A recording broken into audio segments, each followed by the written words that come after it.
আসসালামু আলাইকুম রহমতুল্লাহ। Journey to Arabic রিহলাতুন ইলাল আরাবিয়া এর তত্ত্বাবধানে পরিচালিত 18তম আরবি প্রভাষক নিবন্ধন লিখিত প্রস্তুতি কোর্সের আজকের নবম ক্লাসে, অর্থাৎ নতুন সিলেবাসের আলোকে আজকের নবম ক্লাসে আপনাদের সকলকে স্বাগত জানাচ্ছি। আজ আমরা আরবি সাহিত্য অংশের গতকালকে শেষ করেছি। আজ আমরা কিসমুল ফিকহ অর্থাৎ আলফিক অংশ শুরু করব ইনশাআল্লাহ। তো আলফিক অংশের শুরুতেই আমাদের যে আলফিক অংশের 5টি অধ্যায় রয়েছে, তার মধ্যে কিতাবুল হজ প্রথম। তো কিতাবুল হজ দিয়ে আমরা শুরু করছি। তো এই শীটের একটু ব্যতিক্রম যে বিষয়টা, সেটা হচ্ছে আমরা এখানে আলহামদুলিল্লাহ যে প্রশ্নগুলো আসবে সেই প্রশ্নগুলো কমনের মোটামুটি একটা পার্সেন্টেজ দেওয়ার চেষ্টা করেছি 3 স্টার এবং 2 স্টারের মাধ্যমে। তো অবশ্যই 3 স্টার গুলা বেশি কমন, এটা আপনারাও বুঝতে পারেন বা দেখলেও আলহামদুলিল্লাহ আপনারা যথেষ্ট আপনাদের এ ব্যাপারে ধারণা আছে, বুঝবেন। আহ, তুলনামূলক 2 স্টার গুলো যে কটা আছে তার থেকে 3 স্টার গুলো যথেষ্ট কমন বেশি। আচ্ছা, তো আলহামদুলিল্লাহ আমাদের আজকের প্রশ্ন হচ্ছে 8টা। 8টা প্রশ্নের মধ্যে ইনশাল্লাহ আমরা চেষ্টা করব পুরো সিলেবাসটা, আজকে পুরো কিতাবুল হজ যেটা আছে পুরোটাই শেষ করে দেওয়ার জন্য। হ্যাঁ, তো আমরা খুব বেশি আলোচনা দীর্ঘায়িত না করে শুরু করছি। আসওয়ালুল আউয়াল, প্রথম প্রশ্ন, আরিফাল হাজ্জা লুগাতান ওয়া শারআন সুম্মা বাইয়িন আলা মাই ইয়াজিবুল হজ ওয়ালা মাল্লা। হ্যাঁ, আরিফাল হাজ্জা মানে হজের আবিধানিক অর্থ, লুগাতান ওয়া শারআন হজের আবিধানিক অর্থ ও পারিভাষিক পরিচয় দাও। আবিধানিক ও পারিভাষিক পরিচয় দাও। সুম্মা বাইয়িন, অতঃপর বর্ণনা করো, আলা মাই ইয়াজিবুল হজ, আহ অতঃপর বলো কার উপর হজ ফরজ, ওয়াজিব এবং কার উপর নয়। আলা মাই ইয়াজিবুল হজ, কার উপর হজ ওয়াজিব, ও আলা মাল্লা, এবং কার উপর নয়। হ্যাঁ, তো আল জবাব আর তাকদিম, উপস্থাপনা। আল হাজ্জু হুয়া আফদালুল ইজতিমাই লি উম্মাতিল মুসলিমা। দেখেন, আল হাজ, হজ হচ্ছে আফদালুল ইজতেমা, সর্বশ্রেষ্ঠ সমাবেশ। আল ইজতেমা মানে সমাবেশ, আপনারা জানেন ইজতেমা সমাবেশ। লি উম্মাতিল মুসলিমা, মুসলিম জাতির জন্য। উম্মাতুন মানে তো জাতি, আর মুসলিমা মানে মুসলিম। লি উম্মাতিল মুসলিমা, মুসলিম জাতির জন্য। হ্যাঁ, হ্যাঁ, হুয়া রুকনুন মুহিম্মুন, এটা গুরুত্বপূর্ণ একটি রুকন। মিন আরকানিল ইসলামী, ইসলামী ভিত্তিসমূহের বা ইসলামী রুকন সমূহের। তো আল হজ্জ হুয়া আফদালুল ইজতিমাই লি উম্মাতিল মুসলিমা, হজ মুসলিম জাতির সর্ব উত্তম বা সর্বশ্রেষ্ঠ সমাবেশ। হ্যাঁ, এটা হচ্ছে ইসলামের রুকুন সমূহের অন্যতম একটি রুকুন। আহমিয়াতুল হাজ্জি লি হুসুলি কুরবিল্লাহি তাআলা, আল্লাহ পাক রব্বুল আলামিনের যে নৈকট্য লাভের জন্য হজের গুরুত্ব। ওয়ালি ইকামাতি উকুওয়াতিল ইসলামিয়া, এবং ইসলামী ভ্রাতৃত্ব প্রতিষ্ঠার জন্য। ওয়ালি ইকামাতি উকুওয়াতিল ইসলামিয়া, ইসলামী ভ্রাতৃত্ব প্রতিষ্ঠার জন্য। বিলা নেহায়াতিন, অসীম মানে সীমাহীন বলতে পারেন। তাহলে পুরো বাক্যটা এভাবে বলবেন, আহমিয়াতুল হাজ্জি লি হুসুলি কুরবিল্লাহি তাআলা ওয়া লি ইকামাতি উখুওয়াতিল ইসলামিয়াতি বিলা নিহায়াতিন। অর্থাৎ আহ আল্লাহ পাক রব্বুল আলামিনের নৈকট্য অর্জনের জন্য এবং ইসলামী ভ্রাতৃত্ব প্রতিষ্ঠার জন্য হজের গুরুত্ব অপরিসীম। আল আন আনা আযকুরু বিহা ফিত তালিয়া, আলা হাসবি সোয়াল ইনশাআল্লাহ তাআলা। এখন আমি প্রশ্নালোকে নিম্নে এই বিষয়ে আলোচনা করার চেষ্টা করব, অর্থাৎ হজের বিষয়ে আলোচনা করার চেষ্টা করব ইনশাআল্লাহ। তো মানাল হাজ্জে লুগাতান, আল হাজ্জু মাসদারুন মিন বাবে নাসারা ইয়ানসুরু। হজ এটা নাসরা ইয়ানসুরুর মাসদার। মানাহু ফিল লুগা আদিদা, শাব্দিকভাবে এর অনেক অর্থ রয়েছে।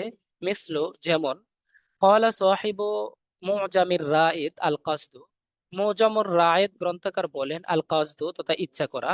ওয়াল ইরাদাতু মানে ইচ্ছা করা। ওয়া জিয়ারাতু মানে সাক্ষাৎ করা, হ্যাঁ, বা পরিদর্শন করা। মা'নাল হাজ্জে শারআন, পরিভাষাগতভাবে বা হজের পারিভাষিক অর্থ। ক্বালা সাহিবু শারহিল বিকায়াতে, আহ ফিকহের সংজ্ঞাগুলোর ক্ষেত্রে বেশিরভাগ জায়গায় দেখবেন শরহ বেকায়ের সংজ্ঞা আসছে, বেশিরভাগ না, প্রত্যেকটা সংজ্ঞাতে শরহ বেকায়ের সংজ্ঞা আছে। কারণ বর্তমান সিলেবাসটা আলিমের বেস করে যেহেতু করা হয়েছে, আর আলিমে শরহ বেকায়াটাই পড়ানো হয়, এই জন্য আমরা শরহ বেকায়ের সংজ্ঞাটা সব জায়গায় প্রায় রাখার চেষ্টা করেছি। হ্যাঁ, ক্বালা সাহিবু শারহিল বিকায়াতে, শরহ বেকায়া গ্রন্থকার বলেন, হুয়া জিয়ারাতু মাকানিন মাখসুসিন। হুয়া এটি মানে হজ, জিয়ারাতু মানে পরিদর্শন করা, মাকানিন মানে স্থান, মাকসুসিন মানে নির্ধারিত বা বিশেষ, ফি মানে মধ্যে, ওয়াক্তিন মানে সময়, মাকসুসিন মানে বিশেষ বা নির্ধারিত। তো হুয়া জিয়ারাতু মাকানিন মাকসুসিন ফি ওয়াক্তিন মাকসুসিন, নির্ধারিত বা বিশেষ স্থান সমূহের বিশেষ সময়ে বিশেষ স্থান সমূহের পরিদর্শন করাকেই হজ বলা হয়।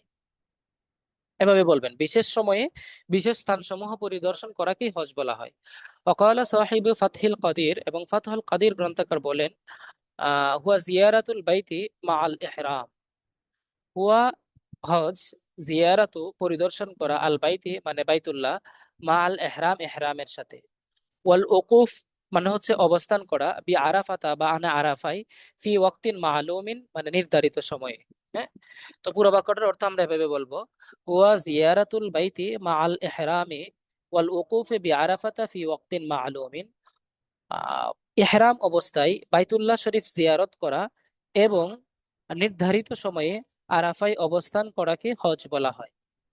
ওয়াকাল আল আল্লামা রাগিব ইসফাহানি, ইসফাহানি শব্দটা মনে হয় সোয়াদ দিয়ে হলে ভালো হতো। ওয়াকাল আল আল্লামা রাগিব ইসফাহানি, আল্লামা রাগিব ইসফাহানি বলেন, কসদু বাইতিল্লাহি তাআলা ইকামাতান লিন্নুসুক। কসদু মানে ইচ্ছা করা, বাইতিল্লাহি তাআলা মানে আল্লাহ তাআলার গড়, অর্থাৎ কসদু জিয়ারতি বাইতিল্লাহ, আল্লাহ তাআলার গড় জিয়ারতের ইচ্ছা করা, ইকামাতান লিন্নুসুক, ইকামাতান মানে হচ্ছে বাস্তবায়নের জন্য, লিন্নুসুক, নুসুক মানে শব্দের অর্থ আপনারা জানেন। এর আগে একটা ক্লাসে আমরা নুসুক নিয়ে অনেক আলোচনা করেছিলাম, অর্থাৎ অনুবাদের একটা ক্লাসে, যে নুসুক কাকে বলে। নুসুক শব্দের অর্থ হচ্ছে আপনার ওভারঅল হজের যে কাজগুলা করা হয়, হজের যে কাজগুলা মানে আঞ্জাম দেওয়া হয়, সকল কাজগুলোকে আরবিতে বলা হয় নুসুক। তো নুসুক বলতে হজের যাবতীয় কার্যক্রম। হুম? নুসুক বলতে হজের যাবতীয় কার্যক্রম। আচ্ছা, তারপরে আমরা আসি বায়ানু আলা মাইয়াজিবুল হজ ও আলা মাল্লা, কার উপর হজ ওয়াজিব এবং কার উপর নয়। এখানে মূলত বিষয়টা হচ্ছে যার উপর হজ ওয়াজিব, এই শর্তগুলা, বেশ কিছু শর্তের আলোকে হজটা ওয়াজিব। যদি ওই শর্তগুলা যার উপর পাওয়া যাবে না বা যার নিকট পাওয়া যাবে না, তার উপর ওয়াজিব নয়।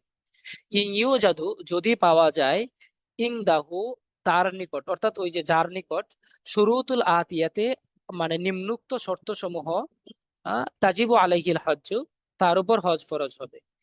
ইউজাদু ইনদাহু শুরুতুল আতিয়াতি তাজিবু আলাইহিল হজ্জ, পুরো বাক্যটার অর্থ হবে যার নিকট নিম্নোক্ত বা নিম্নে উল্লেখিত শর্তগুলো পাওয়া যাবে, তার উপর হজ ফরজ বা হজ ওয়াজিব। তাহলে তারা কারা কারা? 1 নম্বর, আল মুসলিম, আল হজ্জ লাইসা ফারদুন আলাল কাফির, হজ কাফিরের উপর ফরজ নয়। আল হুররিয়াতু মানে স্বাধীনতা, ব্যক্তি স্বাধীন হতে হবে। আল হজ্জ লাইসা ফারদুন আলা মুকাতিবিন ওয়া মুদবিরিন ওয়া উম্মি ওয়ালাদিন, হজ মুকাতিব, মুদবির অথবা উম্মে ওয়ালাদের উপর ফরজ নয়। এখানে মূলত আপনি সরাসরি আলা আবদিন, গোলামের উপর ফরজ নয় বা দাসের উপর ফরজ নয়। মূলত আলিমের বইটাকে ফলো করতে গিয়ে এভাবে উল্লেখ করতে হয়েছে, তিনটা উল্লেখ না করে আলা আবদিন যদি বলে দেন আপনি, দাসের উপর ফরজ নয়, তাহলেই হবে। হুম? আলিমের বই আবার এভাবে দিয়েছে, আলা মুকাতিব ওয়া মুদবির ওয়া উম্মে ওয়ালাদ এভাবে দিয়েছে। আচ্ছা, মানে বাংলাতে দিয়েছে আর কি। মুকাল্লাফুন বিশরাই, মুকাল্লাফ বিশরা মানে হচ্ছে শরীয়তের মানে বিধান তার উপর প্রয়োগের জন্য যে মুকাল্লাফ হওয়া, উপযুক্ত হওয়া, সেটা হতে হবে। লিয়ান্নাল হাজ্জ লাইসা ফারদুন আলা গায়রি বালিগিন ওয়াল মাজনুন, কেননা হজ ফরজ নয় আলা গায়রি বালিগ, অর্থাৎ যে বালেগ হয় না এমন ব্যক্তির উপরে, ওয়াল মাজনুন পাগলের উপরে ফরজ নয়, কারণ তারা মুকাল্লাফ বিশরা না। আসিহাতু সুস্থ হতে হবে। আল হাজ্জু লাইসা ফরদুন আলাল মারিদ ও আজজিন, হজ ফরজ নয় আলাল মারিদ অসুস্থ ব্যক্তির উপরে, ও আজজিন এবং প্রতিবন্ধীর উপরে, অর্থাৎ প্রতিবন্ধী যারা, অক্ষম যারা, তাদের উপর হজ ফরজ নয়, অসুস্থ ব্যক্তির উপর হজ ফরজ নয়। হজ ফরজ হওয়ার জন্য সুস্থতা শর্ত। আল বাসারাতু দৃষ্টি শক্তি থাকতে হবে। লিয়ান্না হাজ্জা লাইসা ফারদুন আলাল আমা, কেননা হজ অন্ধ ব্যক্তির উপর ফরজ নয়। আজাদু অর্থাৎ পাথেয় থাকতে হবে, অর্থাৎ হজ পর্যন্ত আসা যাওয়া করতে যে খরচ দরকার, এই খরচটা তার উপর থাকতে হবে।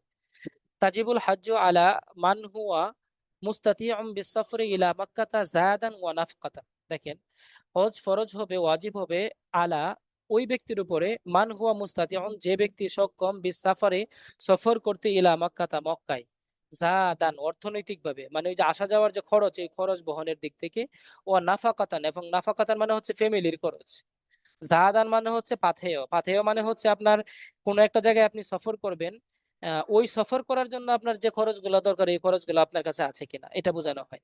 আর নাফকা মানে কিন্তু ওই খরচ না, নাফকার খরচটার মধ্যে দ্বারা বোঝানো হয় আপনার ফ্যামিলির যে খরচ, আপনি ফ্যামিলির পিছনে যে খরচ করেন, এই খরচটাকে কি বলা হয়? নাফকা বলা হয়। এই জন্য দেখবেন যে তালাকপ্রাপ্ত মহিলাদেরকে নাফকা দেওয়া ফরজ। নাফকা বলতে ওই যে আপনার তার জন্য ভরণ পোষণ দেওয়া ফরজ। হ্যাঁ, তো ভরণ পোষণটাকে আরবিতে ওই নাফকা বলা হয়। তাহলে আপনারা বাংলা অনুবাদ করার সময় ভেবে বলবেন যে যে ব্যক্তি হজ করতে চায়, হজ ফরজ হওয়ার জন্য মক্কায় আসা যাওয়া করার জন্য যে খরচ দরকার সেটাও তার থাকতে হবে, এবং পরিবার যে চলার মতো ওই সফর অবস্থায় পরিবার চলতে পারে এমন খরচ বহনও তাকেও করে যেতে হবে, ব্যবস্থা করে যেতে হবে। তারপরে হচ্ছে 7 নম্বরে আমনুত তরিক, রাস্তা নিরাপদ হতে হবে।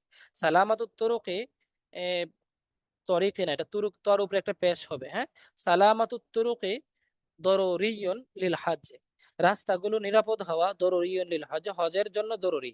অর্থাৎ যদি রাস্তা নিরাপদ না হয় তাহলে আপনার উপর হজ ফরজ না, রাস্তা নিরাপদ হতে হবে। আর জাওজু আউিল মুহরিমু লিল মারআ, অর্থাৎ নারী যদি হজ করতে চায় তাহলে তার সাথে কি হতে হবে, স্বামী থাকতে হতে হবে বা কোনো মুহরিম থাকতে হবে।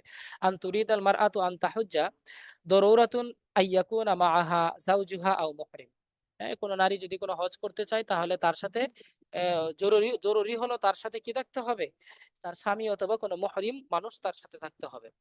রাহেলা আল মুরাক্কাবাতু মারাক্কাবাতু দারুরিয়ুন লিফারদিল হজ, রাহেলা মানে হচ্ছে ওই যে যানবাহন, পর্যাপ্ত পরিমাণ যানবাহন আপনার থাকতে হবে। যদি যানবাহন না থাকে তাহলে আপনি হজ আপনার উপর ফরজ নাই। আল্লাহ ইয়াকুনু মুহবিসান, বন্দিত্ব থাকা যাবে না, অর্থাৎ যে ব্যক্তি হজ করবে সে বন্দি থাকতে হবে না, তার মুক্ত থাকতে হবে, তাহলে তার উপর ফরজ। এই 10টা শর্ত মোটামুটি উল্লেখ করা হয়েছে। আমরা এই 10টা শর্ত ইনশাল্লাহ দেওয়া যায়। দেখেন 5 মার্কের প্রশ্ন, এই যতটুকু লিখেছি এতটুকু লেখা অনেক, 5 মার্কের জন্য বেশি। তারপরেও যদি আপনার হাতের লেখা স্পিড ভালো থাকে, সবকিছু ভালো থাকে, ওভারঅল আপনি এটা লিখতে পারবেন। যদি আপনার হাতের লেখা স্পিড ভালো না থাকে ওখানে কমাবেন, হ্যাঁ। আবিধানিক পারিভাষিক করতে কমাবেন না, এখানে আপনি 10টার জায়গায় 5টা করে ফেলবেন প্রয়োজনে, হ্যাঁ। কারণ সবগুলা কিন্তু সবগুলা বুঝায় না।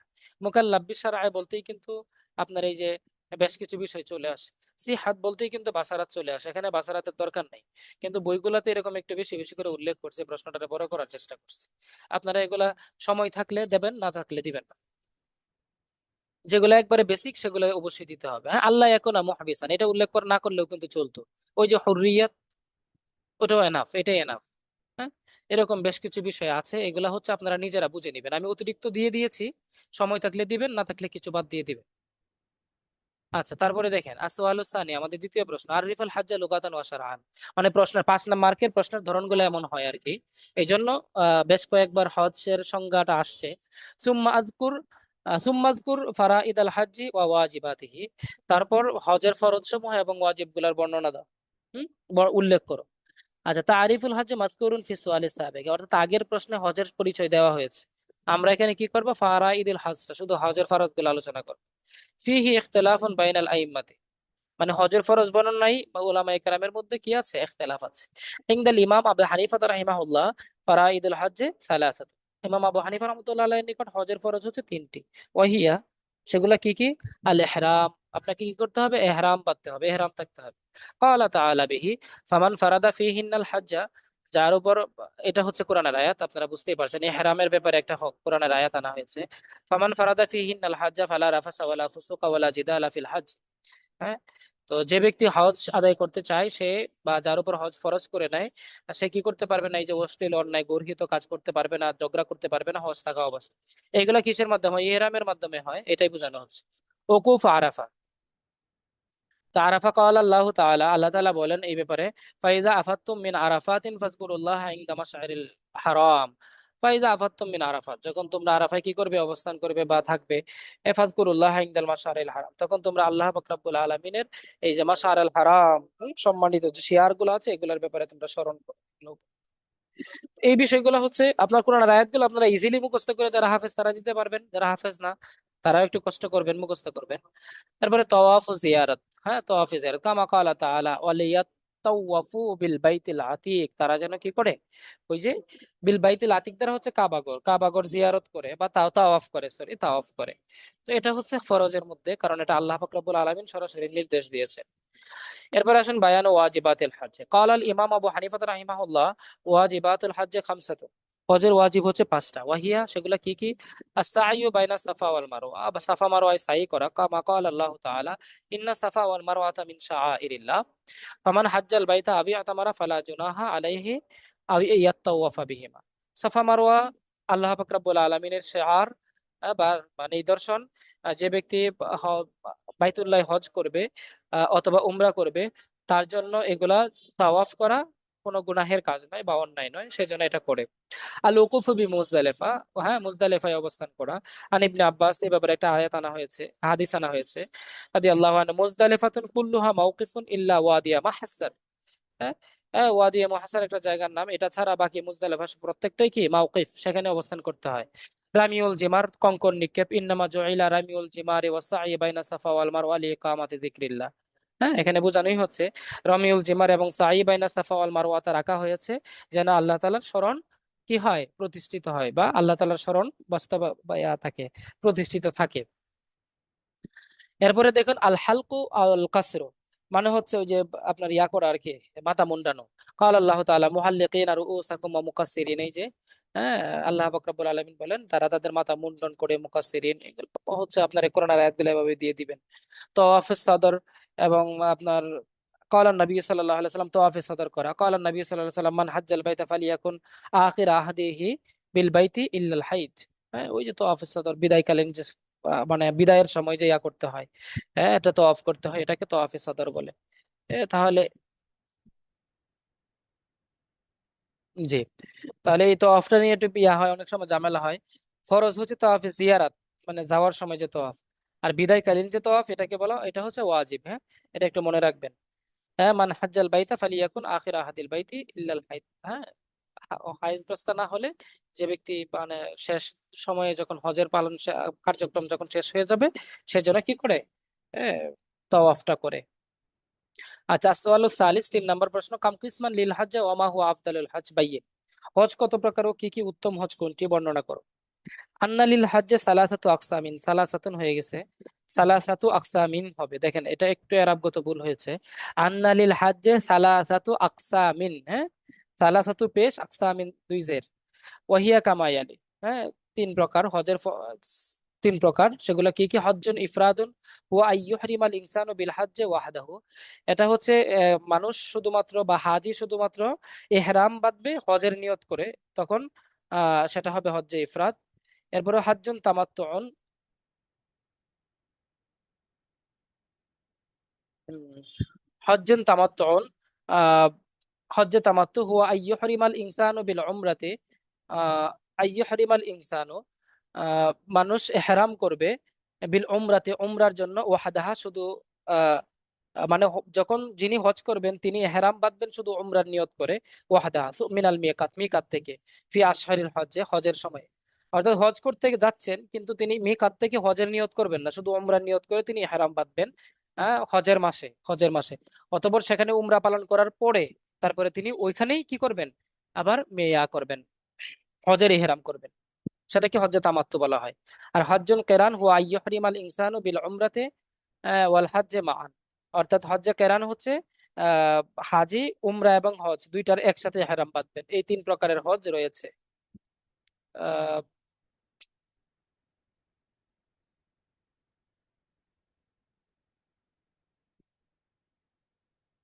তো হ্যাঁ, এখানে একটু ওই যে প্রশ্নের অনুবাদটার ক্ষেত্রে একটু ইয়া আছে, মানে আগের অনুবাদটা কপি পেস্ট হয়েছে তো।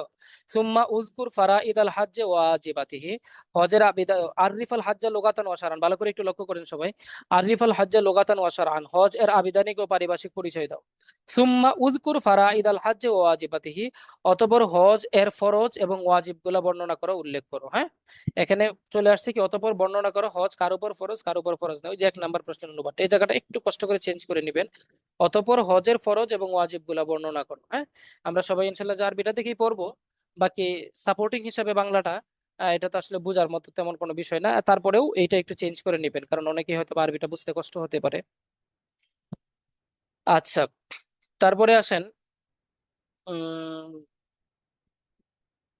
2 নম্বর পড়লাম না 3 নম্বর পড়লাম, জি, 2 নম্বর বায়ানো আফদালিল হজ, তো হজের সর্বোত্তম হজ কোনটা। ফিহাদিহিল মাসআলাতি ইখতিলাফুন বাইনাল উলামা এ, অর্থাৎ আফদালুল হজ কোনটা এটা নিয়ে উলামায়ে কেরামের মধ্যে ইখতিলাফ আছে। বায়ানুহা কামাই আলী, তার বর্ণনা নিম্নে উল্লেখ করা হলো। ইনদাল ইমাম শাফি ওয়াল ইমামিল মালিক আফদালুল হজ্জ ইফরাদ সুম্মা তামাত্তুন সুম্মা কিরাত।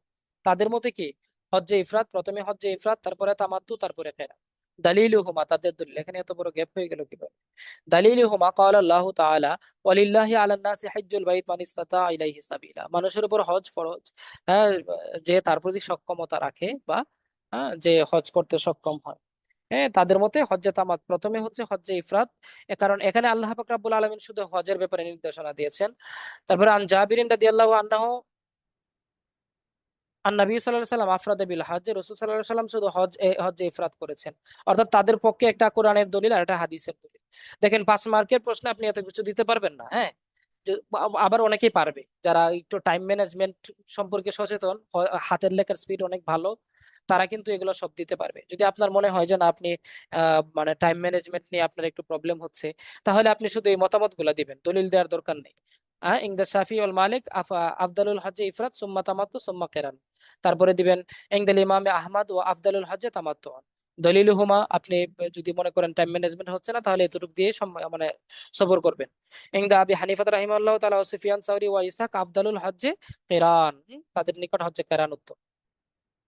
মাঝখানে যে দলিল قال الله تعالى فمن تمتع بالعمره الى الحج فما استيسر من الهدي قالت عائشه تمتع رسول الله صلى الله عليه وسلم وتمتعنا معه।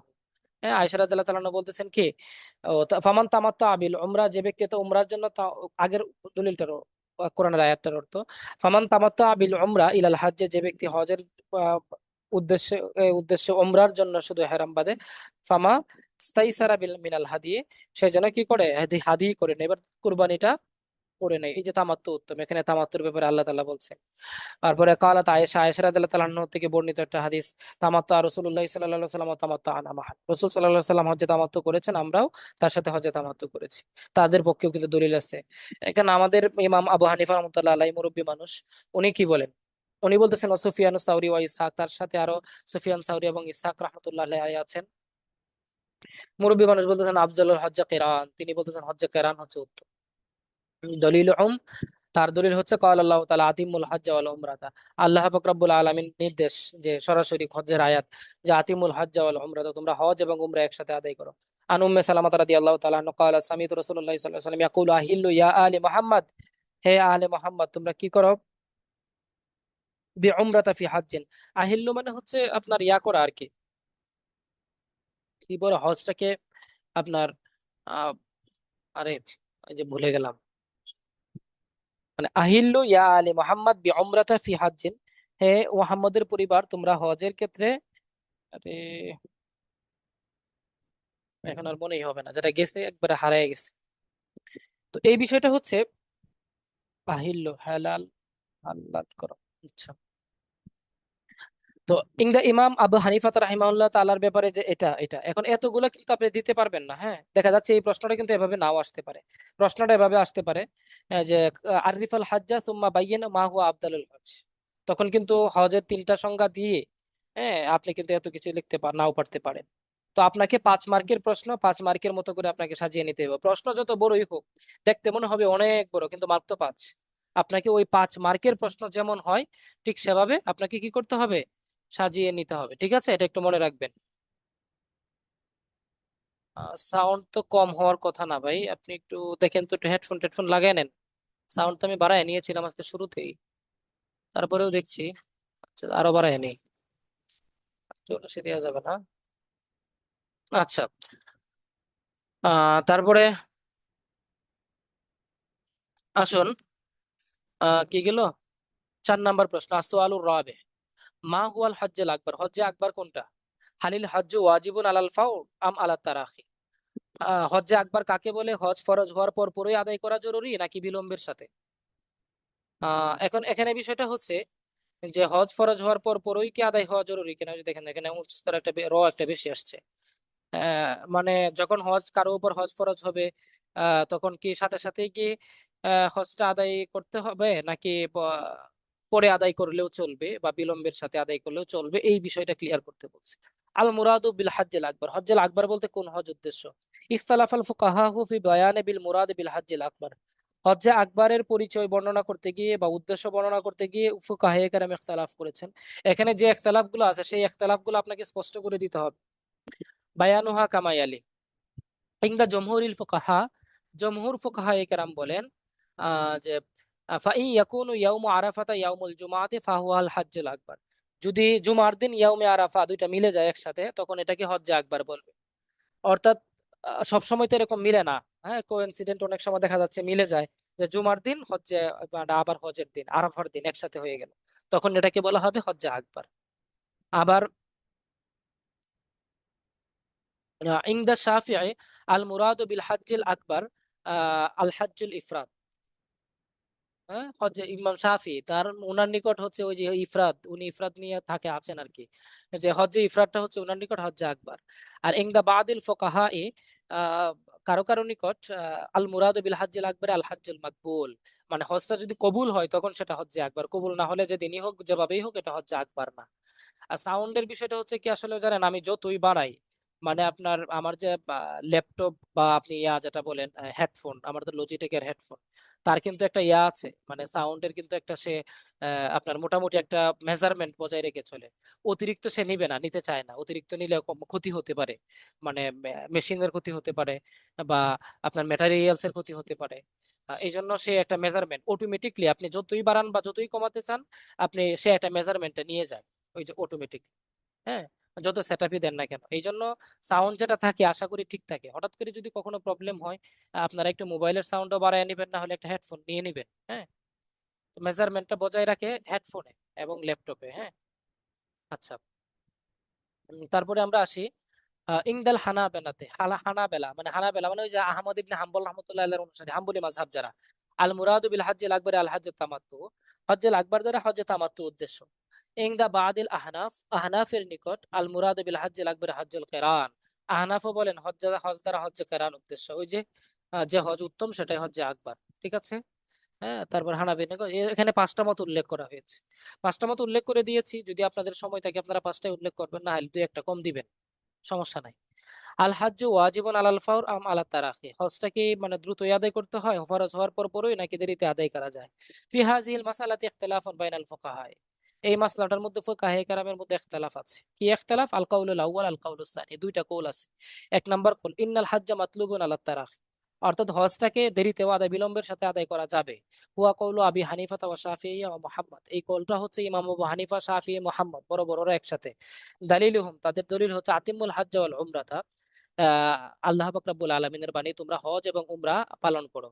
তো আল আমরু ফি হাদিহিল আয়াতি, এই আয়াতের মধ্যে যে আমরটা নির্দেশনাটা আছে, এটা কিন্তু মুতলাক, এটা কিন্তু স্বাভাবিক সাধারণ, এটা আল্লাযী লা ইউশিরু লিল আদাই ফাওর, এখানে কিন্তু দ্রুত আদায় করার ব্যাপারে কোনো দিক নির্দেশনা দিচ্ছে না। তো আল কাউলু সানি, দ্বিতীয় বাণী যেটা, আন্নাল হাজ্জা মাতলুবুন ফাওরান, ইন্নাল হাজ্জা মাতলুবুন ফাওরান, হ্যাঁ, যে হজটা কিন্তু আপনার কি করতে হবে, দ্রুতই আদায় করতে হবে। হ্যাঁ, ওহুয়া কওলু ইমাম মালিক, এটা হচ্ছে ইমাম মালিক আহমদ আবু ইউসুফ, ইমাম মালিক আহমদ আবু ইউসুফ রাহমাতুল্লাহ আলাইহির কথা। দালিলুহুম, তাদের একটা দলিল হচ্ছে কওলুন নবী সাল্লাল্লাহু আলাইহি সাল্লাম মান আরাদাল হজ্জা ফালিয়ুআজ্জিল, যে ব্যক্তি হজ আদায় করতে চায় সে যেন দ্রুত করে। ওয়াল হায়াতুল ইনসানিয়াতু গায়রু মুআক্কাদ, হ্যাঁ, আর মানুষের দৈনন্দিন যে জীবন এটা হচ্ছে আপনার গায়রু মুআক্কাদ, অনির্ধারিত, এটা তো জানে না কে কখন মারা যায়। ফালিহাদা মুমকিনুন লিল ফাউতি আলা তারাহি, কেউ যদি দেরি করে আদায় করতে চায়, এমনও হতে পারে যে সে ওই আদায় করার আগে মারা গেল, তো তার উপর হজটা ফরজ হয়ে গেল কিন্তু আদায় করতে পারলো না, সে মারা গেল, তখন তো একটা বিপদ। এই জন্য এটা দ্রুতই আদায় করতে হবে, দ্রুতই আদায় করা উচিত, এটা বোঝানো হচ্ছে। এই দলিলগুলাও দেওয়া হয়েছে মোটামুটি ভাবে, আপনারা দলিলগুলা একটু মুখস্থ করে দেওয়ার চেষ্টা করবেন, আশা করি দলিলগুলা সহ যদি দিতে পারে তাহলে পুরোপুরি মার্কটা পেয়ে যাবেন, এখানে কোনো সমস্যা হবে না। আসওয়ালুল খামিস, আমাদের আজকের আলোচনার পঞ্চম প্রশ্ন হলো যে আররিফিল উমরাহ, উমরার পরিচয় দাও, সুম্মা বাইয়িন আল ফারকা বাইনাল হজ্জ ওয়াল উমরাতে, হজ ও উমরার মধ্যে পার্থক্য কি বর্ণনা করো। আল জওয়াব মানাল উমরাতে লুগাতান আল উমরাতু লফজুন মুফরাদুন, উমরাটা হচ্ছে আপনার একক শব্দ, এক বচন শব্দ, জামাউহা উমরাতুন, তার বহু বচন হচ্ছে উমরাত। মানাহা ফিল লুগা কামা ইয়ালি, হ্যাঁ, এর শাব্দিক অর্থ হচ্ছে আল কাসদু, ইচ্ছা করা, ওয়াল ইরাদাতু মানে ইচ্ছা করা, জিয়ারাতু মানে সাক্ষাৎ করা, ওই যে হজের যেগুলা এগুলাই।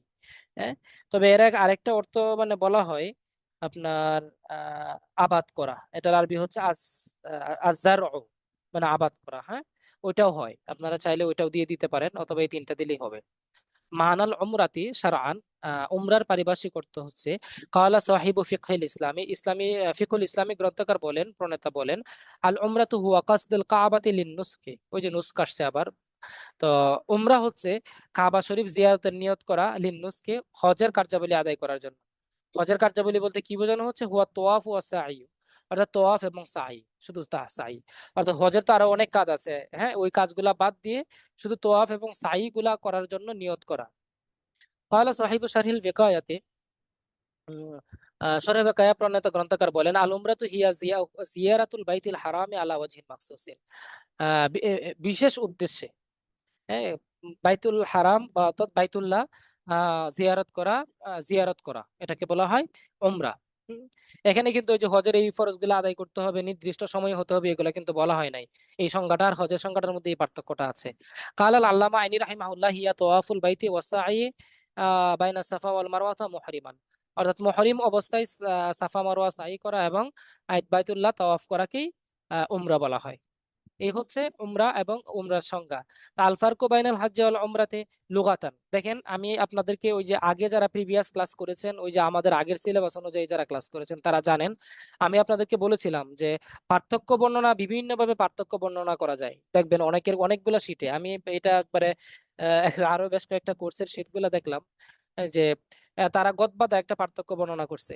তো গদবাদা পার্থক্যটা আসলে আপনাদের জন্য ক্ষতিকর, এটা মনে থাকে না, অনেক সময় ভুল হয়ে যায়, অথবা গুছানো না, মানে পরীক্ষক যিনি এক্সামিনার যিনি খাতা দেখবেন তার মাথা নষ্ট হয়ে যায় যে কিভাবে পার্থক্যটা বর্ণনা করছে। তো পার্থক্যটা একটু সাজানো গোছানো পয়েন্ট বাই পয়েন্ট যদি হয়, তাহলে যিনি এক্সামিনার ওনার খাতাটা দেখতে সহজ হয়, মাথাটা ফ্রেশ থাকে, উনি সুন্দর করে মার্ক দিতে পারেন। আরেকটা বিষয় হচ্ছে পরীক্ষার হলে আপনার কমন পড়ুক বা না পড়ুক, একটা প্যাটার্ন যদি আপনি ফলো করেন তাহলে আপনি কিন্তু ইজিলি ওইটা আনসারটা করতে পারবেন। যেমন মনে করেন লুগাতান, শাব্দিক ও শব্দগত ভাবে, ইস্তেলাহান পরিভাষাগত ভাবে, যে কোনো শব্দের পার্থক্য আপনাকে বলুক, শব্দগত পরিভাষাগত পার্থক্য তো থাকবেই। তারপরে না আপনি অন্য অন্য পার্থক্য, যদি এটা ফিকহি কোনো বিষয় হয় তাহলে হুকমান পার্থক্য থাকবে কিন্তু। তা এই হচ্ছে বিষয়। তাহলে এই জন্য আপনি এই প্যাটার্নটা ফলো করবেন, যখন তখন যখনই কোনো পার্থক্য আসবে আপনি এই প্যাটার্নটা ফলো করবেন, লুগাতান, ইস্তেলাহান, হুকমান। যদি এই মানে ফিকহি পরিভাষা সংক্রান্ত কোনো বিষয় না হয়, তাহলে এই হুকমানের জায়গায় আপনারা দিয়ে দিবেন ওয়াল ফিরাকুল উখরা, মানে ওই যে বুয়ুর আলোচনা করার সময় ইনশাআল্লাহ আমি ওই কথাটা আবার বলবো, অল ফিরাকুল উখরা মানে অন্য অন্য পার্থক্য। তো এই হচ্ছে বিষয়, এই পার্থক্যগুলো বর্ণনা করার ক্ষেত্রে এই বিষয়টা এই প্যাটার্নটা ফলো করবেন ইনশাআল্লাহ। আল হাজ্জু হুয়া মাজদারুন মিন বাবে নাসারা, হজ হচ্ছে এটা নাসারা অংশের এর মাজদার, মানাহু আল কসদু ওয়াল ইরাদাতু, এর আবিধানিক অর্থ হচ্ছে ইচ্ছা করা। আল উমরাতু হুয়া লাফজুন মুফরাদুন, উমরা হচ্ছে আহ একটা একবচনক সূচক, সরি, এককবাচক শব্দ বা একক শব্দ, জমুহা উমরাতুন, তার বহু বচন হচ্ছে উমরাত, মানাহা ফিল লুগা আর জিয়ারাতু সাক্ষাৎ করা, ওয়া জারউ আবাদ করা। দেখেন এই যে পার্থক্য বর্ণনা করার জন্য এই যে আবিধানিক অর্থের যে কথাটা বলেছিলাম এটা এখানে এনেছি। তো আজারহু এটা আপনারা লিখে দিবেন, এটা দিবেন পার্থক্য বর্ণনা করার জন্য, না হলে দুইটা কিন্তু একই হয়ে যায়, হ্যাঁ। এরপর ইস্তেলাহান, ইস্তেলাহান কি আল হাজ্জু হুয়া জিয়ারাতু মাকানিন মাকসুসিন ফি ওয়াক্তিন মাকসুসিন, হজ হচ্ছে নির্ধারিত সময়ে নির্ধারিত জায়গা জিয়ারত করা। আর ওয়াল উমরাতু হিয়া তাওয়াফুল বাইতিল্লাহি ওয়া সাই বাইনা সাফা ওয়াল মারওয়া, উমরাটা হচ্ছে আপনার সাফা মারওয়া সাই করা এবং বাইতুল্লাহ তাওয়াফ করা।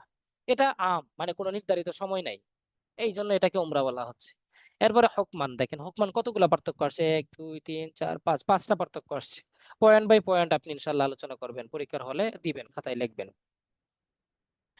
তো এক নম্বরে কি আছে, আল হাজ্জু হুয়া ফরদুন আইন, হজটা তো ফরদে আইন, ওয়াল উমরাতু সুন্নাতুন মুআক্কাদাতুন, কিন্তু উমরাটা হচ্ছে সুন্নাতে মুআক্কাদা। আমি এক সারিতে দিয়েছি আপনাদের শীটের জায়গা বাঁচানোর জন্য, আপনারা এক সারিতে দিবেন না। হুকমান দিয়ে হেডিং দিয়ে হজটা প্রথম লাইনে উল্লেখ করবেন, উমরাটা দ্বিতীয় লাইনে উল্লেখ করবেন, কেমন, স্টার দিয়ে নিবেন, না হলে এই যে চিহ্নটা আছে এই চিহ্নটা দিয়ে নিবেন, তাহলে আপনার পেজ জায়গা বেশি হবে, লেখাটাও গোছানো হবে, এবং পরীক্ষক দেখবেন যে 5 মার্কের জন্য সে অনেক বেশি লেখা লিখছে, লেখা সেম কিন্তু জায়গাটা বেড়ে যাবে। তো এইভাবে এক লাইনে লিখবেন না, একটার পরে আরেকটা লিখবেন, হ্যাঁ। আল হাজ্জু রুকনুন মিন আরকানিল ইসলাম ওয়াল উমরাতু লাইসাত মিনহা, হজ হচ্ছে ইসলামের একটা রুকন কিন্তু উমরা কিন্তু রুকন না। আরকানুল হজ্জে সালাসাতুন, হজের রুকন হচ্ছে 3টা, ওয়ালিল উমরাতে রুকনান, কিন্তু উমরার রুকন হচ্ছে 2টা। ওয়াজিবাতুল হজ্জে খামসা, হজের ওয়াজিব 5টা, ওয়াজিবাতুল উমরা সালাসাতুন, কিন্তু হজের উমরার ওয়াজিব কিন্তু হচ্ছে আপনার 3টা। লিল হজ্জে ওয়াক্তুন মুআয়্যান, হজে নির্ধারিত সময় আছে, ওয়ালিল উমরাতে লাইসাত ওয়াক্তুন মুআয়্যান, উমরার কিন্তু কোনো নির্ধারিত সময় নাই। এই হচ্ছে পার্থক্য। তো পার্থক্যগুলো দেখবেন, আশা করি মানে এত সুন্দর গোছানো প্যাটার্ন পার্থক্য খুব কম জায়গায় পাবেন, হ্যাঁ। এগুলো এভাবে ইনশাআল্লাহ সেভাবে মুখস্থ করবেন, হ্যাঁ। এই যে হজের উমরার পারিভাষিক সংজ্ঞা আবেদনিক সংজ্ঞা কিন্তু আপনারা অলরেডি মুখস্থ করে ফেলেছেন, এটা কিন্তু এখানে মুখস্থ করার দরকার নেই, জাস্ট প্যাটার্নটা ফলো করবেন।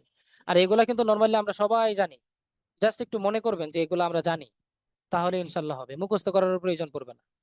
আসওয়ালু সাদিসু আরিফিল ইহরামা মা বায়ানি আশহুরিল ইহরাম। আশহুরুল ইহরাম, আশহুরুল হারাম। হ্যাঁ, তো আহ ইহরামের পরিচয় দাও, তারপরে ইহরামের মাসগুলো বর্ণনা করো, বা হজের মাসগুলো বর্ণনা করো। এখানে মূলত ইহরাম দ্বারা হজের মাসগুলো বোঝানো হয়েছে আর কি। বাংলা অর্থে কিন্তু আমি হজের মাস লিখেছি। আচ্ছা, আত-তাকদিম আল ইহরামু আউয়ালু আমালিন মিন আমালিল হজ্জ ওয়া মিন ফারাইদিল হজ্জ। ইহরামটা হচ্ছে আপনার হজের আমল সমূহের মধ্যে প্রথম আমল, এবং হজের ফরজ সমূহের মধ্যে প্রথম ফরজ। হ্যাঁ, আল আন আনা আজকুরু বিহা ফিত্তালি আলা হাসবি সওয়াল ইনশাআল্লাহ তাআলা। এখন আমি এই বিষয়ে আলোচনা করব। 5 মার্কের কোশ্চেন, মূলত আসলে উপস্থাপনা উপসংহার দেওয়া আছে ওটা। ঠিক আছে, তারপরেও আপনারা চেষ্টা করবেন যতটুকু না হলে না একবারে সংক্ষেপে। উপস্থাপনার দিকে 5 মার্কের কোশ্চেনে যারা এক্সামিনার তারা উপস্থাপনার দিকে তাকানোরও সময় পায় না। হ্যাঁ, এই জন্য আপনারা কি করবেন, চেষ্টা করবেন যেন আপনার না হয়, মানে উপস্থাপনাটা খুব বেশি লং না হয়, একবারে যা না হলে নয় ততটুকু দিয়ে শেষ করবেন। হ্যাঁ, বেশ কয়েকজন ভাই মনে হচ্ছে ক্লাসে ঘুমাচ্ছেন। আপনাদের আসলে মানে দিনে খুব ব্যস্ত থাকেন না? ঘুমাচ্ছেন কেন ভাই? চোখে পানি দিয়ে আসেন, যারা যারা ঘুমাচ্ছেন চোখে পানি দিয়ে আসেন। আর মানে বেশিরভাগ তো ভিডিও অফ করে রাখছেন, বোঝাও যাচ্ছে না যে আপনি কি আসলে ঘুমাচ্ছেন নাকি পড়ছেন। হ্যাঁ, তো একটু মাঝে মধ্যে ভিডিওটা অন করবেন যেন আমি বুঝতে পারি। ওই যে দেখেন আরেক ভাই, আব্দুল্লাহ মামুন সাহেব, এই যে আপনি শুয়ে শুয়ে ক্লাস করছেন, বাহ কি আরাম। মানে এই হচ্ছে অবস্থা, মানে ডিজিটাল যুগ। ম্যা উস্তাদের মায়ের একটাও মাটিতে পড়বে না, বুঝছো মিয়া। আব্দুল্লাহ আল মামুন আমার ফ্রেন্ড। হ্যাঁ, তো যাই হোক, আমরা একই ব্যাচের স্টুডেন্ট ইসলামী বিশ্ববিদ্যালয়ে। তো বিষয়টা হচ্ছে শুয়ে শুয়ে ক্লাস করার এই আরাম। হ্যাঁ, এই অনলাইন না থাকলে তো আর হতো না। হ্যাঁ, এই এত আরাম করতে কি আসে? হ্যাঁ, গরমের দিন হয়তো বা একটু জামা কাপড় খুলে ক্লাস করতে পারেন। হ্যাঁ, কিন্তু মানে এভাবে এত শুয়ে শুয়ে ক্লাস করার কোনো সুযোগ আসলে আমার মনে হয় না আছে। হ্যাঁ, তো চেষ্টা করবেন না শুয়ে শুয়ে ক্লাস করার। হ্যাঁ, আলহামদুলিল্লাহ অনেকে ভিডিও অন করছেন, বাকি আরো অনেকে অডিও অন করেন নাই। তো আপনারা পড়ছেন তো আলহামদুলিল্লাহ, এটা তো আমাকে জানান যে হ্যাঁ মানে ভাই আমরা পড়ছি, আমরা আসলে ফাঁকি দিচ্ছি না। আর একটা বিষয় হচ্ছে, গতকালকে পরীক্ষার কথা বলার পরে পরেই বেশ কিছু মানুষের দেখলাম গলা শুকিয়ে গেছে। আসলে আপনারা পড়াশোনা ঠিক মতো করছেন না, না হলে মানে এখনো আপনাদের মানে সময় নিচ্ছেন, মানে 1 সপ্তাহ সময় নিতে নিতে চাচ্ছেন আপনারা। মানে পরীক্ষার কথা বলতেই 1 সপ্তাহ সময় লাগবে প্রস্তুতি নিতে। কেন? এটা চাকরির পরীক্ষা, কয়েকদিন পরেই ইয়া হয়ে যাবে, আপনার পরীক্ষা হয়ে যেতে পারে। মানে সিলেবাস শেষ হবে একদিকে, আরেকদিকে পরীক্ষার সময় চলে আসবে। তখন আপনি কি সময় পাবেন আলাদাভাবে মুখস্থ করার?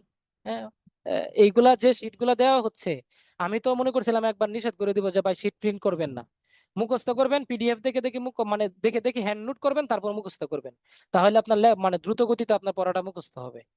হ্যাঁ, এটা খুব জরুরি। হ্যাঁ, হ্যান্ড নোট করবেন, বেশি বেশি হ্যান্ড নোট করবেন, নিজের মতো করে সাজাবেন। দেখবেন আশা করি আপনাদের খুব দ্রুত হবে। মাশাআল্লাহ, ও সবাই পড়ছে। যাই হোক, ও দু একজন মানে ঘুমাচ্ছিল আর কি। ওই যে একজনের দোষের কারণে বাকি অনেকেরই আসলে আপনারা মানে ইয়া হয়ে গেছেন আর কি, চাপে পড়ে গেছেন। হ্যাঁ, তো যাই হোক আলহামদুলিল্লাহ, ঘুমাবেন না। হ্যাঁ, ঘুমাবেন না, ইনশাল্লাহ প্রস্তুতিটা যথাযথ ভাবে নেবেন। তো আমি চেষ্টা করছি সিলেবাসটা দ্রুত শেষ করার। ফিকের অধ্যায়টা যদি সর্বোচ্চ 6টা ক্লাস, 6টার উপরে তো যাবোই না, যদি পারি 5টার মধ্যে শেষ করে দিতে, 5টার মধ্যে শেষ করে দেবো ইনশাআল্লাহ। হ্যাঁ, ফিক অংশ। তো এতে করে আমাদের 2টা ক্লাস বেঁচে যাবে, হিসাবের মধ্যে 2টা ক্লাস বেঁচে যাবে ইনশাআল্লাহ। তো যাই হোক, ইনশাআল্লাহ অ্যাক্টিভ থাকবেন। আমরা আজকে শেষ করব ফিকা অংশ। আপনারা মানে রাজি আছেন তো ইনশাআল্লাহ? যত কষ্টই হোক ফিকা অংশটা আমরা শেষ করব। মানে এই ব্যাপারে সবাই একমত তো? সরি, ফিকা অংশটা বলতে মানে এই হজের অধ্যায়টা শেষ করবো। আমি অডিও পারমিশন দিয়েছি ভাই, মানে অডিও মানে জি হজের জি অধ্যায়টা শেষ ইনশাআল্লাহ। করবো। একমত তো ইনশাআল্লাহ ইনশাআল্লাহ? ইনশাআল্লাহ ইনশাআল্লাহ। জি ভাই, জি আমরা ইনশাল্লাহ, সমস্যা আমরা নেই। ইনশাআল্লাহ জি জি সহজ আছে পরিণয় এটা ইনশাআল্লাহ। সহজ। অবশ্যই। ইনশাআল্লাহ, ধন্যবাদ ভাই। এই যে আপনারা যখন ইনশাআল্লাহ বলছেন, তখন আমার আরো বেশি বেশি পড়াইতে আমারও মনটা চায় যে আরো বেশি বেশি করে পড়াই প্রায় ফেলি। তো শেষ ভাই, আর তো বেশি নাই। হ্যাঁ, কালকে অল্প একটুর মধ্যে শেষ হয়ে যাবে। ওই দেখেন ভাই আব্দুল ওহাব ভাই, সহজ আছে, সহজ আছে, সমস্যা নাই, সহজ আছে। আব্দুল ওহাব ভাই মুখস্থ খুব করা যায়, চালাক। সমস্যা মানে নাই। উনি বুঝতেছেন যে মানে একটু মানে সময় নিচ্ছি। উনি আবার মানে শীটটা মনে হয় স্ক্রল করে দেখিয়েছেন যে আরে শেষই তো একটু জায়গা, তো এত আহামরির কি আছে, তাই না? না না, সহজ আছে ভাই, সমস্যা নাই, সহজ আছে, পড়া যাবে। আলহামদুলিল্লাহ। আজকে দেখে আজকে লেগেছি আর এইটা। জি জি ইনশাআল্লাহ। তো ধন্যবাদ সবাইকে। আহ, ওটা একটু অফ করে দিন।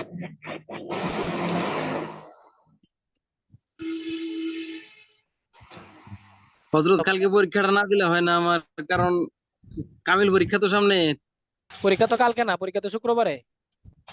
ও শুক্রবারে আমাদের দারুন নজর থেকে আমাদের পাকড়ি দিবে, মানে এই যে বুখারী ভাই আমি কালকে বুখারী পাকড়ি দিবে লাস্টে আমাদের। ছিলাম না, কি পরীক্ষা ভাই? আমি একটু আমরা তো জানি না। পরীক্ষাটার ব্যাপারে আমি একটা পোস্ট দিব গ্রুপে আগামী শুক্রবারে। আমরা যে আরবি সাহিত্যের অংশ যেটা শেষ করেছি, মানে ওই যে আরবি সাহিত্য, ওইটা থেকে পরীক্ষা হবে 20 মার্কের। বুঝতে পারছেন? জি, ওইটা পরীক্ষা থেকে প্রয়োজন আছে, পরীক্ষা দিলে একটু পড়াশোনা হয়। পরের দিন হবে না পরীক্ষা? হ্যাঁ, ওই যে আমাদের আপনাদের এই যে এটা মাহমুদা আপুকে সবাই থ্যাঙ্কস দিবেন। মূলত আমি এটা কত ভুলে মিনিট? গিয়েছিলাম। আমার মূল প্ল্যান ছিল ঈদের আগে যে পরীক্ষা নিব ঘন ঘন। পরে আমি ঈদের পরে নতুন সিলেবাস আসার আলোকে ওই পেরেশানিতে পরীক্ষার কথা ভুলে গেছিলাম। ওই দিন মাহমুদা আপু মেসেজ করে বলে দিচ্ছেন যে ভাই একটা পরীক্ষা নেন, পড়া হচ্ছে না। তো পরে আমার আবার মনে হলো আরে প্ল্যানে ছিল তো ভুলে গেলাম কেন। তো এখন বিষয়টা হচ্ছে আপনাদের পরীক্ষাটা হবে আগামী শুক্রবারে আরবি সাহিত্য যেটা আমরা শেষ করেছি ওই টপিকের উপরে ইনশাআল্লাহ 20 মার্কের। এই তো ঠিক আছে। ভাই প্রশ্নের মানদণ্ডটা একটু দিয়েন, কেমনে কি করবেন, কোনটা কত মার্ক? প্রশ্নের মান হচ্ছে ওই যে আমাদের সিলেবাস যেভাবে আছে সেভাবেই 20 মার্কের এক্সাম হবে যেমন কত মিনিটের হবে ভাই? ওস্তাদ যে একদিন পরে দিলে হয় না? আমার একদিন পরে যদি দেই, কারণ শুক্রবারে আমাদের তো যে পাকড়ি দিবে। শরীফ ভাই, মানে গতকালকে অনেক আলোচনা করে ডিসিশনটা নিয়েছি। তো মানে বিষয়টা হয়েছে যে আপনার শুক্রবারে প্রবলেম, আরেক ভাই বলবে যে আমার তো ভাই শনিবারে প্রবলেম। মানে ওই যে ইনশাআল্লাহ, ইনশাআল্লাহ। ইয়াতে ওই যে আপনার যখন ইয়াতে ভর্তি হলাম, মানে আমাদের থার্ড ইয়ারে পরীক্ষার সময় অনার্সে, বুঝছেন, পাবলিক ইউনিভার্সিটিতে পড়ার বেশ কিছু মজা আছে, বুঝছেন। তো থার্ড ইয়ারে যখন আমাদের পরীক্ষা হবে তখন স্যারেরা পরীক্ষার টাইম নির্ধারণ করার জন্য আমাদের সাথে একটু আলোচনা করছেন যে পরীক্ষাটা আমরা কবে নিতে পারি। তো প্রথম যেদিন ডেট নির্ধারণ করছে এই দিন এক ভাই বলছে যে স্যার এই দিন তো আমি উমরায় থাকবো, একটু কষ্ট করে এরপরে পরে আরেকটা দিন দেন, পরীক্ষাটা দেন, আমি সেদিন থাকতে পারবো, আমার জন্য খুব ইজি হয়। তো স্যারের পরীক্ষাটা ডেট করছে। এরপরের দিন স্যার যখন আবার ক্লাসে আসছে, তো আমাদের আর এক মানে বান্ধবী বলতেছে যে স্যার মানে ওই মানে এর 2 দিন আগে আমার বিয়ে, মানে আমি কিভাবে পরীক্ষাটা দিব। বেচারা আসলে সকালে আমি শুক্রবার সকালে হয়তো আমি ঢাকায় যাব, ওইখানে দারুন নজরতে আমাদের আচ্ছা ফতহ ভাই, বুখারী আমি পাকড়ি আপনাদের দিবে। কাছে একটু ক্ষমা চেয়ে নিচ্ছি। আমার ওই যে মাদ্রাসার ওই যে ওই ওই আপু যখন বললেন যে বিয়ে, তো স্যার বলেন আচ্ছা ঠিক আছে এই ডেটটা চেঞ্জ করে দিই। এই ডেটটা পরে তৃতীয় সপ্তাহে আরো একটা ডেট দিয়েছেন স্যার। ওই ডেট দেওয়ার পরেও ওই দিন আল্লাহ দিলে আমাদের আরেক আপু ডেলিভারি ডেট মিলে গেছে। আল্লাহর কপাল, মানে আসলে যেভাবে পরে স্যার বলছে যে আর কোনো ডেট টুট চেঞ্জ হবে না তোমাদের। আমি ফাইনাল পরীক্ষা, এটা ফাইনাল পরীক্ষা ছিল, ইয়ারলি ফাইনাল আর কি। তো বলছে যে এটা আমি আগামী অমুক তারিখ থেকে নিব, একটা ডেট দিয়েছেন এই তারিখ থেকে নিব, ডেলিভারি হোক, বিয়ে হোক, অথবা কারো মানে মানে জীবন মরক যাই হোক পরীক্ষা হবে। যদি কেউ পরীক্ষা টাইম মতো না দিতে পারে পরে তাকে আমি আলাদাভাবে পরীক্ষা নিব। এই জন্য শরীফ ভাই বুঝছেন, গতকালকে জি একজনে বলছে যে শনিবারে ভাই পরীক্ষাটা নিয়েন না, শনিবারে আমার খুব সমস্যা, অন্য যে কোনো একদিন নেন। আরেকজনে বলছে বৃহস্পতিবার। এখন আমি একটু ঝামেলার মধ্যে আছি, কারণ আমাদের 6 তারিখ থেকে কামিল পরীক্ষা শুরু, বুঝছেন? সেকেন্ড টাইম কামিল করতেছি তো। আচ্ছা ঠিক আছে ভাই, তো প্রশ্নটা ইনশাল্লাহ আমরা পরে পোস্ট করব। যারা পরীক্ষা সমস্যার জন্য ভাই দিতে পারবেন না। প্লিজ হ্যাঁ, শনিবারে দিতে পারবো, সমস্যা নাই। ফরিদ ভাই, হ্যাঁ ভাই, ফরিদ ভাই, আপনার শিডিউল অনুযায়ী পরীক্ষা হয়ে যাবে। যার যে সমস্যা, ওনার যতটুকু প্রস্তুতি ততটুকুর মধ্যে উনি ইনশাল্লাহ পরীক্ষা দিবেন। এটা সবচেয়ে সুন্দর, কারণ আপনার কথার বাইরে আমরা মনে হয় আমরা কথা নাই শোনেন, বলি, কারণ আপনি যা কিছু সবকিছু সিদ্ধান্ত আমাদের জন্যই। ও অতএব সেন্টারে আমরা যে যা পারি, যতটুকু পারি সে অতটুকুর মধ্যে পরীক্ষা দিবে। পারলে নাই দিলে পরীক্ষাটা কি একেবারে সমস্যা নাই, এটা পরে পরের দিন আপনি দিয়ে দিবেন নিজে নিজে। হ্যাঁ ভাই, সবার এক্সাম। সিদ্ধান্ত নিলে আমরা ক্ষতিগ্রস্ত হব, বুঝছেন? সবার হ্যাঁ হ্যাঁ, সিদ্ধান্ত ভাই নিলে পরীক্ষা আমরা নিয়ে এত ক্ষতিগ্রস্ত সমস্যা, হব। তাহলে পরীক্ষা না নিলে তো মনে হয় আরো ভালো হয়, যা বুঝি এখন। পরের দিন দেখেন ফরিদ ভাই, আপনার মানে সিদ্ধান্ত আচ্ছা চূড়ান্ত। আপনি যেটা ভালো মনে আচ্ছা, করবেন আমরা সিদ্ধান্ত ক্লাসে নেবেন। যাব, ওই যে আরেকজন, এরে বাবা, আপনারা সবাই যাচ্ছেন, যেটা ডিসিশন হয়েছে এটাই ডিসিশন, কারণ সবার দিকে তাকাইতে গেলে কোনোভাবে পরীক্ষা নেওয়া সম্ভব হবে না। ওই যে আমাদের অনার্স থার্ড ইয়ারের পরীক্ষার অবস্থা হয়ে যাবে আর কি। হ্যাঁ, তো এখন বিষয়টা হচ্ছে আরেকজন ভাই বলছে পরীক্ষা না নিলে আরো বেশি ভালো হয়, মানে ফাঁকিবাজ এখানেও আছে, বুঝছেন। তা আমরা ওই ফাঁকিবাজদের প্রশ্রয় দিব না, যারা ডেট চেঞ্জ করতেছে তাদেরও প্রশ্রয় দিব না। হ্যাঁ, আমরা ইনশাল্লাহ পরীক্ষা যথাযথ সময়ে নিয়ে নিব। আচ্ছা ঠিক আছে, আলহামদুলিল্লাহ, আমরা একটু ক্লাসটা শুরু করি। মানাল এহরামে লুগাতান, এহরামের শাব্দিক অর্থ। আল এহরামু মাসদারুন মিন বাবি ইফআল মানাহু ফিল লুগাতি কামা ইয়ালি। তো তার শাব্দিক অর্থ হচ্ছে ক্বালা সাহিবু মুজামিল ওয়াসিত। মুজামুল ওয়াসিত গ্রন্থকার বলেন যে আদ-দুখুলু ফিল হারাম, অর্থাৎ এই যে হারাম শরীফে বা ওই যে বাইতু হেরেমের যে অংশটা সেখানে প্রবেশ করলেই হচ্ছে আপনার এহরাম, মানে নিয়তের সাথে প্রবেশ করা, বা এটা তো শাব্দিক অর্থ। ও হারামুসাই, কোনো বিষয়কে নিষিদ্ধ করা। ওয়াল মানু আনিসাই, কোনো বিষয় থেকে নিষেধ করা, এটা হচ্ছে এহরামের শাব্দিক অর্থ। মানাল এহরামে শারআন, এহরামের পারিভাষিক অর্থ হচ্ছে ক্বালা সাহিবু কিতাবিল ফিকহ, আল ইহরামু হুয়া নিয়াতুদ দুখুল ফিল হজ্জ ওয়াল উমরা, হজ এবং উমরার নিয়তে আহ, প্রবেশ করাকেই ইহরাম বলা হয়। আল ইহরামু ফি শরিয়াতিল ইসলামিয়া, ইসলামী শরীয়তের পরিভাষায় ইহরাম বলা হয় হুয়া আইয়ানভিয়াল হজ্জ ওয়াল উমরাতা মা তালবিয়া, তালবিয়ার সাথে হজ এবং উমরার নিয়ত করাকেই ইহরাম বলা হয়। ওয়াকাল আল আল্লামা ইবনু হুমাম রাহমাতুল্লাহ আলাইহি বলেন, আল ইহরামু হুয়া নিয়াতুল হজ্জি ওয়াল উমরাতি মা তালবিয়া, হজ এবং উমরার নিয়তে তালবিয়ার সাথে হজ এবং উমরার নিয়ত করাকে ইহরাম বলা হয়। এই হচ্ছে তিনটা সংজ্ঞা। এরপরে আশহারুল হজ, হজের মাসসমূহ কোনটা? আশহারুল হজ্জে সালাসাতুন ওয়াহিয়া, হজের মাস তিনটা, শাওয়াল, যুলকাদা, জিলহিজ্জা, এটা আপনারা সবাই জানেন। আর নিহায়া সমাবিক আল ইহরামু মিন ফারাইদিল হজ্জে আলাইনা আন নারিফা বিহা দপ্তান হাইনামা নুরিদু লিল হজ্জে, হ্যাঁ, যখন আমরা করব। এহরাম হচ্ছে আল ইহরামু মিন ফারাইদিল হজ, হজের ফরজ সমূহের অন্যতম, আলাইনা আমাদের উচিত, আর নারিফা বিহা দফতান হিনামা নুরিদুল হজ, যখন আমরা হজের নিয়ত করব তখন আমরা যথাযথভাবে হজ মানে হজের বিষয়গুলা, মানে এহরামের বিষয়গুলা জেনে নিব। এখানে শুধু এহরামের মধ্যে আমি ভিন্ন আহ, উপস্থাপনা উপসংহার দিয়েছি, অন্যগুলাতে উপস্থাপনা উপসংহার দেই নাই, মানে একটা দিয়েছি। কারণ ওগুলা সবগুলোর সাথে ফিট হবে, এহরামের মানে উপস্থাপনা উপসংহারটা একটু ডিফারেন্ট দিলে ভালো হয়, ফিট হয়, এই জন্য আলাদাভাবে দিয়ে দেওয়া হয়েছে। এটা আপনারা এহরামেরটা আলাদাভাবে মুখস্থ করার চেষ্টা করবেন ইনশাআল্লাহ। তারপর আসওয়ালু সাবি, সপ্তম প্রশ্ন, মা মানাল মিকাত, মিকাত অর্থ কি? সুম্মা বাইয়িন মাওয়াকিত আল হজ্জ, অতঃপর হজের মিকাত সমূহ বর্ণনা করো। মানাল মিকাতি লুগাতান, মিকাতের আহ অর্থ, শাব্দিক অর্থ হচ্ছে আল মিকাত হুয়া ইসমুন জরফুন, মিকাতটা হচ্ছে ইসমে জরফ, মুশতাক্কুন মিনাল ওয়াক্তে, ওয়াক্ত থেকে এটা মুশতাক হয়েছে। মানাহু ফিত তালিয়া, মানাহু ফিত তালিয়া না মানাহু ফিল লুগা কামা ইয়ালি, তার শাব্দিক অর্থ যেমনটা নিম্নে উল্লেখ করা হলো। আল মাকানুল মুআয়্যান, নির্ধারিত জায়গা, নির্ধারিত স্থান। আল ওয়াক্তুল মুআয়্যান, নির্ধারিত সময়। আল ওয়াদা, ওয়াদু মানে ওয়াদা। মানাল মিকাতি শারআন, আহ মিকাতের শাব্দিক অর্থ, পারিভাষিক অর্থ হচ্ছে জুকিরাফি কানজুদ দাকাইক, কানজুদ দাকাইক গ্রন্থে উল্লেখ করা হয়েছে, আল মিকাতু হুয়া মাউদাউল ইহরাম, মিকাত হচ্ছে হুয়া মাউদুল ইহরাম, ইহরাম বাঁধার জায়গা, স্থান। আল্লাযী লা ইয়াতাজাওয়াজুল ইনসানু ইল্লা মুহরিমান, যে জায়গাটা হাজিগণ ইহরাম ছাড়া বা ইহরাম না, মুহরিম না হয়ে অতিক্রম করতে পারেন না। লা ইয়াতাজাওয়াজু মানে অতিক্রম না করা। আচ্ছা, ওয়াকাল আল আল্লামা রাগিব ইসফাহানি রাহিমাহুল্লাহ, ইউকালু আল মিকাতু লিল মাকানিল্লাযী ইয়াজআলু ওয়াক্তান লিশাইই কামিকাতিল হজ্জ। ইকালু আল মিকাত, মিকাত বলা হয় লিল মাকান, এমন স্থানকে, আল্লাযী ইয়াজআলু, যেটাকে বানানো হয়েছে বা করা হয়েছে, ওয়াক্তান লিশাইয়ে, কোনো একটা জিনিসের জন্য নির্ধারিত করে করা হয়েছে। কামিকাতিল হজ্জে, যেমন হজের মিকাত। বায়ানু মাওয়াকিতিল হজ্জ, হজের নির্ধারিত স্থানসমূহ। দেখেন প্রশ্নটা কিন্তু এভাবেই ছিল, মা মানাল মিকাত সুম্মা বাইয়িন মাওয়াকিতাল হজ্জ, হজের মিকাত গুলা কি কি বর্ণনা করো। তো মাওয়াকিতুল হজ্জ সাবাতুন, হজের মিকাত হচ্ছে 7টি। ওয়াহিয়া কামা ইয়ালি, যেমনটা নিম্নে উল্লেখ করা হলো। এক নম্বরে রয়েছে জুল হুলাইফা। জুল হুলাইফা হচ্ছে হুয়া মিকাতু আহলিল মাদিনাতে, মদিনাবাসীগণের মিকাত। ওয়ামা ইয়াহুজ্জু বিহাদিহি তারিকাতে, এই নিয়তে যারা, এবং মদিনাবাসীদের পথে মানে মদিনার পথে যারা হজ করে তাদের জন্য, এটা তাদের মিকাত হচ্ছে জুল হুলাইফা। এরপরে 2 নম্বরে হচ্ছে জাতু ইরক, হুয়া মিকাতু আহলি ইরাক, এটা হচ্ছে ইরাকবাসীদের মিকাত। ও মাই ইয়াহুজ্জু বিহাদিহি তরিকা, এবং যারা এই পথে হজ করে। আল জুহফা 3 নাম্বার, হুয়া মিকাতু আহলি সুরিয়া, এটা হচ্ছে সিরিয়াবাসীদের মিকাত, এবং যারা এই পথে হজ করে তাদের মিকাত। ওয়াকারনুল মানাজিল, হুয়া মিকাতু আহলি নাজদ, নজদবাসীদের মিকাত। ওমা ইয়াহুজ্জু বিহাজিত তরিকা, যারা এই পথে হজ করে তাদের মিকাত। ইয়ালামলাম 5 নম্বরে রয়েছে, হুয়া মিকাতু আহলি ইয়ামান, এটা হচ্ছে ইয়ামানবাসীদের মিকাত। ওমা ইয়াহুজ্জু বিহাদিত তরিকা, এবং যারা এই পথে হজ করে তাদের মিকাত। অর্থাৎ মিসল বাংলাদেশ, পাকিস্তান, ইন্ডিয়া, হ্যাঁ, পাকিস্তান, বাংলাদেশ, ইন্ডিয়া, আমাদের মিকাত হচ্ছে ইয়ালামলাম।